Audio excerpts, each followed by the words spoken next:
Hi అండి. అందరూ ఎలా ఉన్నారండి? నేనైతే బాగున్నానండి. మీరు కూడా బాగున్నారు అనుకుంటున్నానండి. అందరూ బాగుండాలండి. అందులో నేను ఉండాలండి. ఓకేనండి.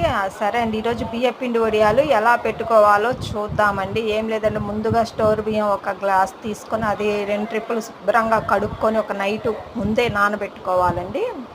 నానబెట్టుకొని ఆ బియ్యాన్ని తెల్లారిన తర్వాత ఒక 2 గ్లాసులు పోసుకొని నానబెట్టుకోవాలండి. నానబెట్టుకున్న తర్వాత తెల్లారి మిక్సీ పట్టుకోవాలండి. ఆ పిండిని మిక్సీ పట్టుకున్న తర్వాత పక్కన పెట్టుకొని, అదిగోండి పచ్చిమిర్చి, కొంచెం అల్లం కూడా మిక్సీ పట్టుకొని పక్కన పెట్టుకోవాలండి.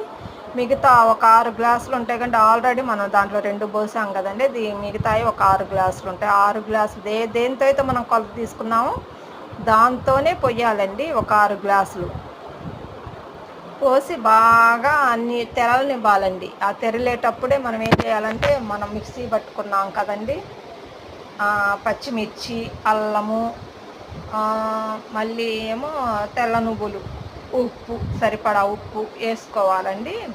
వేసుకొని బాగా తెరలనివ్వాలండి.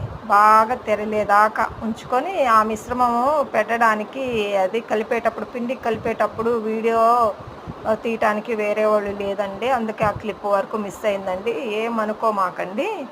ఇదిగోండి బాగా తెరులుతున్నాయి. నాకు వీడియో ఎవరు తీరని నేనే తీసుకుంటాను, అందుకని ఏమనుకోమాకండి. ఆ క్లిప్ వరకు మిస్ అయిందనమాట. ఇదిగోండి కలుపుకొని మిక్సీ పట్టుకున్నాం కదా, ఆ పిండి అనమాట.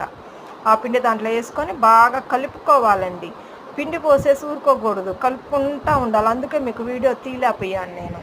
అదిగోండి బాగా కలుపుకోవాలని, తెరులుతున్నాయి కదా, దాంట్లో పోసుకొని ఇంకా కలుపుకుంటూ ఉండాలి. ఎందుకంటే గడ్డలు కట్టకుండా ఉండడం కోసం. ఇంకా తర్వాత ఒక చీర ఒకటి తీసుకొని, కాటన్ శారీ అండి తీసుకొని తడుపుకొని ఇలా అండి వడియాలు పెట్టుకోవాలండి.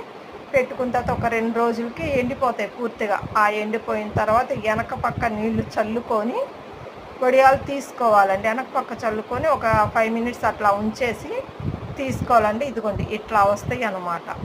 ఇలా వచ్చిన తర్వాత మళ్ళీ తేమగా ఉంటాయి కదండి, 2 రోజులు మళ్ళీ ఎండలో పెట్టుకుంటే ఇంకా మామూలుగా వడియాల్లాగే అవుతాయి అన్నమాట. 2 రోజులు మళ్ళీ ఇంకా ఎండలో పెట్టుకోవాలండి.